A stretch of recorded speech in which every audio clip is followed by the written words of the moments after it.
কিলিংটা হয়েছে কলকাতায়, কাজে এটা কলকাতায় ভারতবর্ষের প্যানাল কোড অনুযায়ী বিচার কার্য হবে। তবে এখানে তার বিরুদ্ধে যে এলিগেশন গুলো প্রিভিয়াসলি আসছে, সেখানে এই হুন্ডি চোরাচালানি এইসব জিনিসগুলো কিন্তু খতিয়ে দেখা হচ্ছে। দুদক সহযোগে করছে, এখানে তো কাউ ইনফরমেশন আকারে কেউ দেয়নি, এখানে সবগুলি দুদক সহযোগে করছে।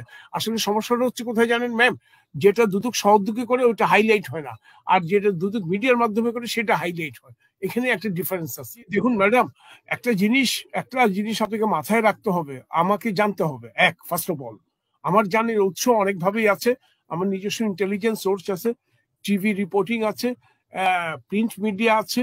কেউ কোনো অ্যাপ্লিকেশন দিতে পারে, নাম ধরেও দিতে পারে, অজ্ঞাত পরিচয় সূত্র ধরেও দিতে পারে। কেউ হাইকোর্টে দরখাস্ত করলে হাইকোর্ট যদি পাঠিয়ে দেয়, সেটার মাধ্যমে আমি পারি।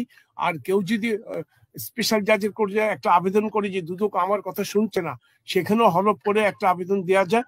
আমার মাধ্যম অনেক, কিন্তু কথা হলো আমি যখন তথ্য পাবো, আমি তথ্য পাওয়ার পরে আমাকে তথ্যের অথেন্টিসিটি, এটা নিশ্চয়তা, এই যে অথেন্টিক এই তথ্যটা, সেটা আমাকে এক্সামিন করতে হবে। শুধু তথ্য পেলেই হবে না, তথ্যটা এক্সামিন করে তথ্যের ভিতরে যে সারবত্তা আছে সেটা দুর্নীতি দমন কমিশন তফসিলভুক্ত অপরাধের আওতায় আসতে হবে, নাম্বার ওয়ান। আর নাম্বার টু, যে অপরাধের কথা বলছে তার আলামত থাকতে হবে, অ্যাটলিস্ট মিনিমাম 5% আলামত থাকতে হবে। তাহলে কমিশন প্রসিড করবে যাচাই বাছাইয়ের মাধ্যমে। আপনি তো তথ্য দিলেই হবে না, সেই তথ্যটা কিন্তু যাচাই বাছাইয়ের দায়িত্ব কিন্তু দুদকের।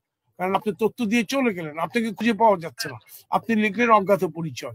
আজিজ আহমেদের ব্যাপারে যেটা আসছে, একজন সুপ্রিম কোর্টের অ্যাডভোকেট একটি দরখাস্ত দিয়েছে, এবং সেই দরখাস্ত আপনার দুদকে পাঠিয়ে দিয়েছে, এবং উনি একটা রিট করবেন এই ধরনের একটা কথা বলেছেন। এই এই চিঠিটা কমিশনের চেয়ারম্যান নিজেই বলেছেন, আমরা যাচাই বাছাই করে দেখছি, এবং যাচাই বাছাই করে দেখার পরে তারা অবশ্যই সিদ্ধান্ত নেবে। তারপরে আপনি আরেকজনের কথা বললেন, ওই ভূমি প্রতিমন্ত্রী। হ্যাঁ, সেটাও কিন্তু একটা রিট পিটিশন হয়েছে, দরখাস্ত দেওয়া হয়েছে, রিট পিটিশন এখানে শুনানি হয়েছে, এখনো কোনো আদেশ হয়নি, সেটা পেন্ডিং আছে। আর আরেকটা কথা বললেন আনোয়ারুল ইসলাম আনার, যদিও এটা মানি লন্ডারিং এর কতটুকু আসবে না আসবে এই মুহূর্তে বোঝা যাচ্ছে না। এটা কিলিং এর ষড়যন্ত্র হয়েছিল। আমরা এতক্ষণ পর্যন্ত যা কাগজে দেখলাম, ষড়যন্ত্র হয়েছিল বাংলাদেশ কলকাতায় 2 জায়গায়, এবং কিলিংটা হয়েছে কলকাতায়। কাজে এটা কলকাতায় ভারতবর্ষের প্যানাল কোড অনুযায়ী বিচার কার্য হবে। তবে এখানে তার বিরুদ্ধে যে এলিগেশন গুলো প্রিভিয়াসলি আসছে, সেখানে এই হুন্ডি চোরাচালানি এইসব জিনিসগুলো কিন্তু খতিয়ে দেখা হচ্ছে। কাজে কোনোটাই যে আপনার একেবারে আনটাচ যাবে এটা মনে করার কোনো কারণ নাই। বর্তমান সরকারের আমলেই, বর্তমান সরকারেরই অনেক সাংসদ হুইপ, তাদের বিরুদ্ধে অনুসন্ধান হলো চলমান। কাজে এটা ভাবা ঠিক হবে না যে সরকারের একটা পক্ষ হয়ে দুদক কাজ করছে, এটা মোটেও ঠিক না। হতাশ হওয়ার কিছু নাই। একটা নেগেটিভ একটা কাজ করে সবসময় দুদকের ব্যাপারে, একটা মিক্সড রিয়াকশন কাজ করে, কেউ পজিটিভ কেউ নেগেটিভ। তাই দেখুন, আপনার বেনজির আহমেদের ব্যাপারে যেটা চলছে সেটা কিন্তু তদন্ত না, অনুসন্ধান। দুটো জিনিস এখানে ম্যাডাম আপনি গুলিয়ে ফেলবেন না, একটা অনুসন্ধান, একটা তদন্ত। অনুসন্ধান কার্যের সময় কিন্তু আমি কাউকে অভিযুক্ত বলতে পারি না অনুসন্ধান শেষ না হওয়া পর্যন্ত, এক।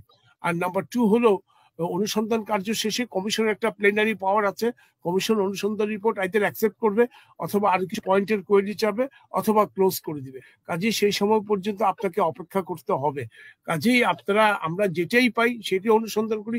দেখুন, আমরা তো নিজ উদ্যোগে অনেক করেছি। এই যে আপনার ডেস্টিনি, রফিকুল আমিন, মোহাম্মদ হোসেন, তাদের সাজা হলো 10 বছর কি 12 বছর, একজন 10 বছর, একজন 12 বছর, তাদের যারা অ্যাকমপ্লিস ছিল ওরা সহ, এবং সেটা আপিলে পেন্ডিং। আরো একটা মামলা ট্রি প্লান্টেশন, সেটা 112 জন সাক্ষী হয়ে গেছে। ইউনিপে টু ইউ, তাদের সাজা হয়েছে। ইউনিগেট টু ইউ, তাদেরও একটা ভালো পর্যায়ে চলে আসছে। এইসব জিনিস তো এক্সাম্পল, এগুলো দুদক সহযোগে করছে, এখানে তো কাউ ইনফরমেশন আকারে কেউ দেয়নি, এখানে সবগুলি দুদক সহযোগে করছে।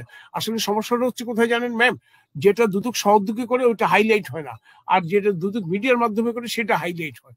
এখানে একটা ডিফারেন্স আছে।